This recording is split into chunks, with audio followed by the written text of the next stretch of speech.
السلام عليكم ورحمة الله وبركاته. بسم الله الرحمن الرحيم.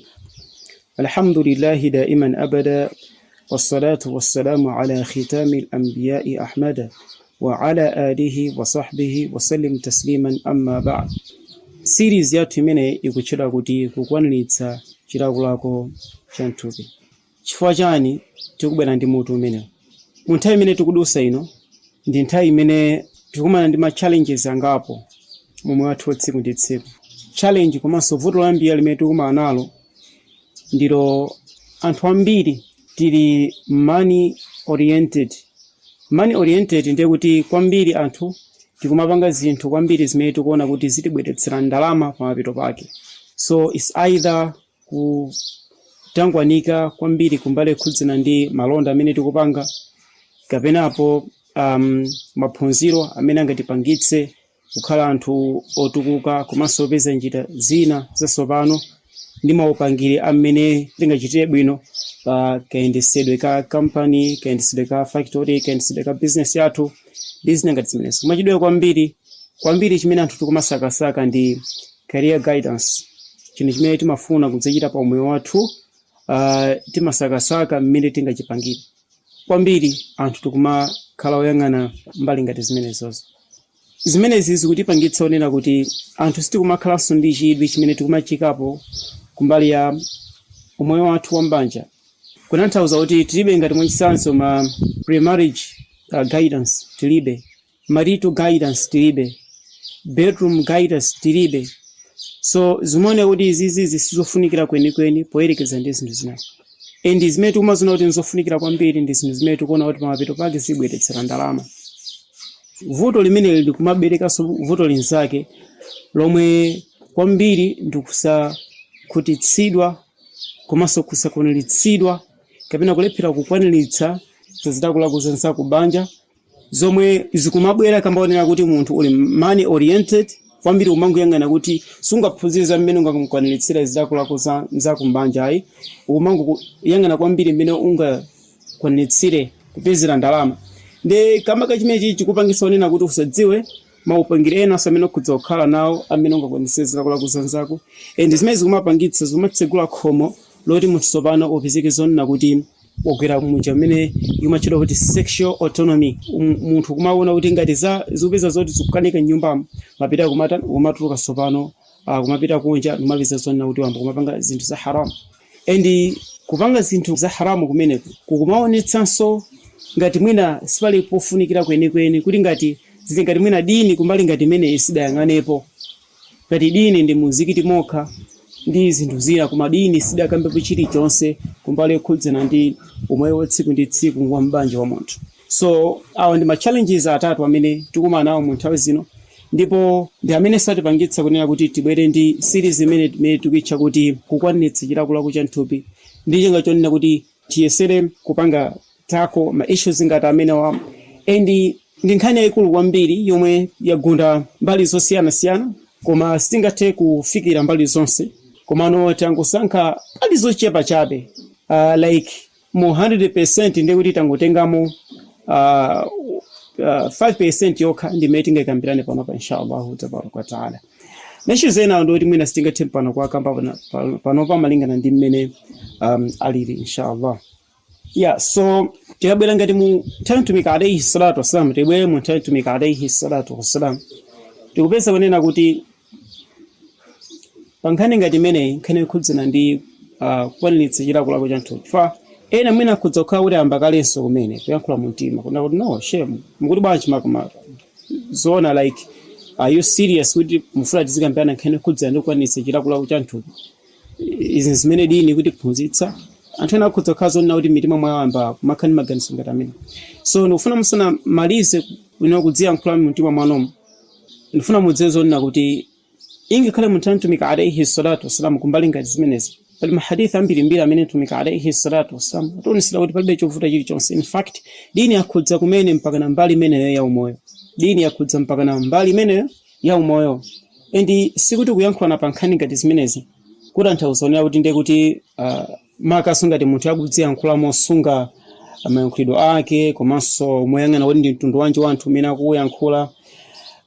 ngati munthu wapanga chonchi sikuti kwenikweni zikhala kuti munthu ndikuti akuwalawula anthu kapena apo munthu ndopanda manyazi ayi, koma kuti ikhala kuti ndi nasiha, ikhala kuti ndi nasiha kumulangiza nzako zinthu zimene zizoyenera. Ndi pali hadithi antumiki alayhi salatu wassalam, ad-dinu an-nasihatu, chipembedzo nkulangizana, chipembedzo nkufunana zabwino. Imene ndi mbali ina. Mbali inanso ndi kukhala kufotokozera malamulo mmene akuyenera kukhalira mbali imene ya umoyo. Sipokhapo kukhalanso al-amru bil ma'rufi wan nahyu 'anil munkar, kulamula zabwino ndi kulesa zoyipa.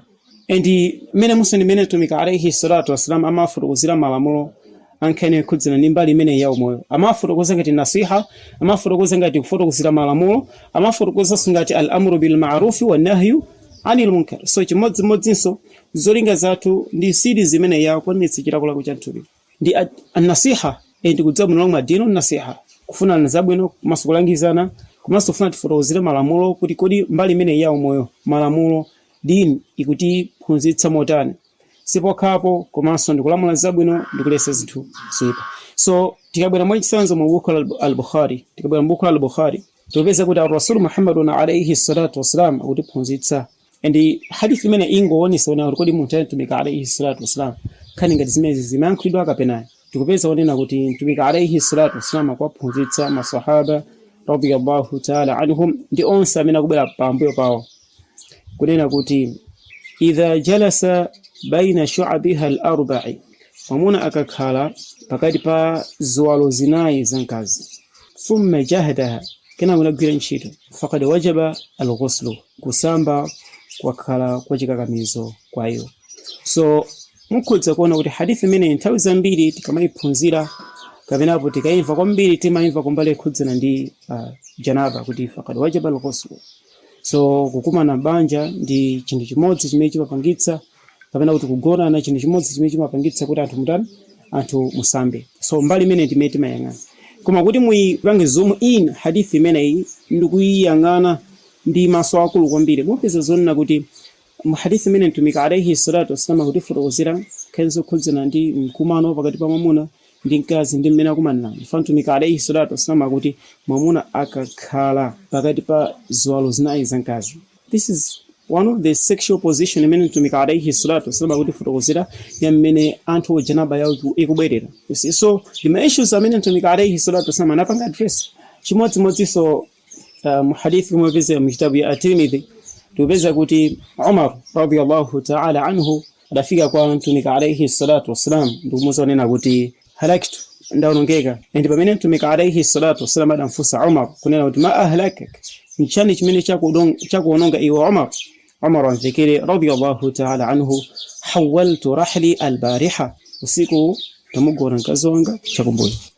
So masahaba subhanallah radiyallahu ta'ala anhum adali omasuka kumfotokozera mtumiki alayhi salatu wassalam nkhani zawo, ndi kwambiri adali akusakasaka kwa mtumiki alayhi salatu wassalam an-nasiha, adali akusakasaka kwa mtumiki alayhi salatu wassalam kufotokozera malamulo mene dini kuphunzitsira sharia iliyotani pa nkhani ngati imeneyi, komanso adali akufuna kuti mtumiki alayhi salatu wassalam awalamuliza bwino ndi kwalisa zinthu zoyipa.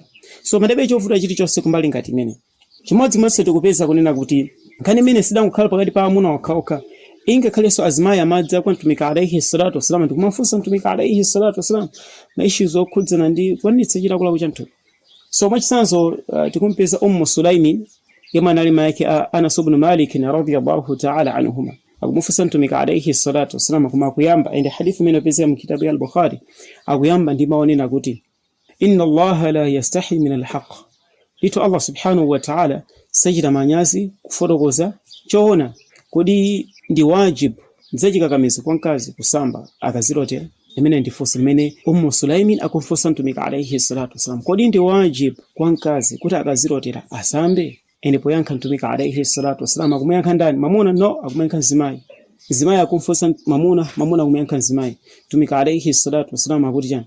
Akuti naam idha ra'at al-ma'a, yes, akuyenera kuti asambe ngati aona madzi. So nalima issues amene pakati pa masahaba radiyallahu ta'ala anhum adalima issues as simple kwambiri, as straightforward, woti amatha umakambirana bwino lomwe popanda chovuta chilichonse. And imene ndi dini, iyi ndi dini itu imene akutiphunzitsa mtumiki alayhi salatu wassalam komanso imene akutionesera masahaba radiyallahu ta'ala anhum. Eni pambuyo pa masahaba atapita maulama amene anadzabwera pambuyo pawo adalemba mabuku osiyanasiyana pa nkhani ngati imene. Munthu ina mwina kudzokhalanso ndi funso na kuti kumasumadziwa monga inuyo kunena kuti kuyankhula ma issues ngati awawa ndi zinthu za haram. Eni maulama ayankhulapo pa nkhani ngati zimenezi kuti ndi haramu, ndisupena kuti udziyankhule nkhani ngati zimenezi. Mwina pakhodza kubwera funso ngati limene lili. But of course tubika alayhi salatu wassalam kuyankhula choncho, masahaba mwatifotokozera masha Allah tabarakallah. Komano simukudziwanso kuti maulama adawomba mkota kunena kuti zinthu izizi ndi haramu, supena kuti udziyankhula pena paliponse. Mmodzi mwa maulama amene adafotokozapo kuti zimenezi ndi haramu, kuyankhula nkhani ngati zimenezi ndi haramu. Of course al-Imam an-Nawawi adayankhulaponso mfundo imene kuchokera m'buku lake la al-Minhaj, wachita buku la al-Minhaj. Chimodzimodzinso adayankhulaponso al-Imam ash-Shawkani rahimahumullahu tabaraka ta'ala, buku lake la Nailul Awtar. Ingakhale kuti adayankhulapo, komano kuyankhula kwawo sikuti kwenikweni kudali kwa qaulun wahidun, kudali kwa liwu limodzi kunena kuti ndi haram basi popanda kufotokozera kulikonse. No, adafotokozera. And awapa ndimafana ngowerenga statement ya al-Imam ash-Shawkani rahimahullahu ta'ala imene ikupezeka m'buku lake la Nailul Awtar. Mawu amene amayankhula after kubweresa hadith yomwe ipeza mu kitabu ya Muslim imene maonesa kunena kuti mwamuna komanso mkazi kuwula zomwe zimachitika pakati pawo nthawi yogonana ndi haram. So amadzabweresa mawu amene akunena kuti comment yake nali yonena kuti wa hadha at-tahrimu innama huwa fi nashr umuli al-istimta'i wa wasfi at-tafasili ar-raji'ati ila al-jima'i wa ifsha'i ma yajri min al-mar'ati min qawlin aw fi'lin halat al-wiqa'i.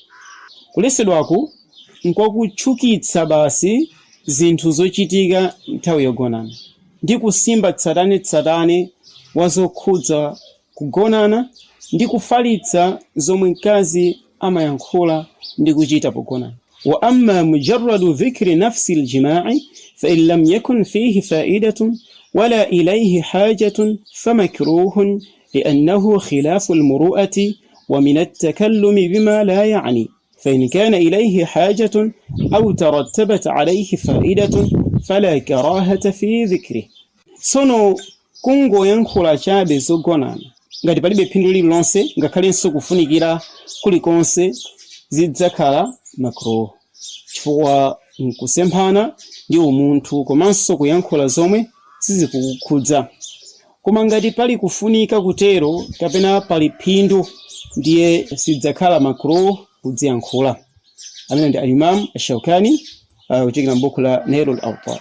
Na kungomba mkota muzimene afuna watanthauza mzona kuti zimene zimakhaza haramu kwambiri pa nkhani khudzana ndi kuyankhula zogonana ndi pamene munthu akuyankhula tsatane komanso ma details azomwe yeyo amachita limodzi ndi mkazi wake. So akumufotokozera anzake kani mwamuna kani mkazi kunena kuti tamakumana ndimampanga zakuti. Zimene zizi zimene zimakhaza haramu, zimakhaza olesedwa.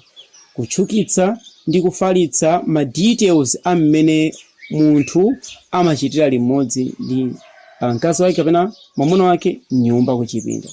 Koma tsono kungofotokozera ngati malamulo, ngati kulangiza, kulamula zabwino ndi kulesa zoyipa, kumbali ngati imene iyi ndiye palibe chovuta chilichonse ngati pali phindu loti mwina wakapindulapo mukufotokozako, kapenapo ngati kuli kufunikira kutero kuti anthu azindikire zenizeni mmene zikuyenera kukhalira, mmene sharia yaphunzitsira. Zomwe bwera kwa mutu umeneyo series imene yakunitsira kulaku chanthupi kwambiri pali kufunikira ndithu komanso pali phindu limene munthu angalitolepo, chifukwa zikha zonena kuti number 1 munthu wapindula mmene akuyenera kuti azichitira malinga ndi mmene sharia ikuphunzitsira, komanso mbali yokhayokhayo ndi kuti tikulamula zabwino ndi kulesa zinthu zoyipa, mbali inayi tikufotokozera malamulo mmene akuyenera kuti akhalire. Kufikiranso tsiku lina inshallah tabaraka wa taala pamene kwambiri tidzakhale tikuyang'ana kumbali yokhudzana ndi liwu loti nikah. Assalamu alaikum wa rahmatullahi wa barakatuh.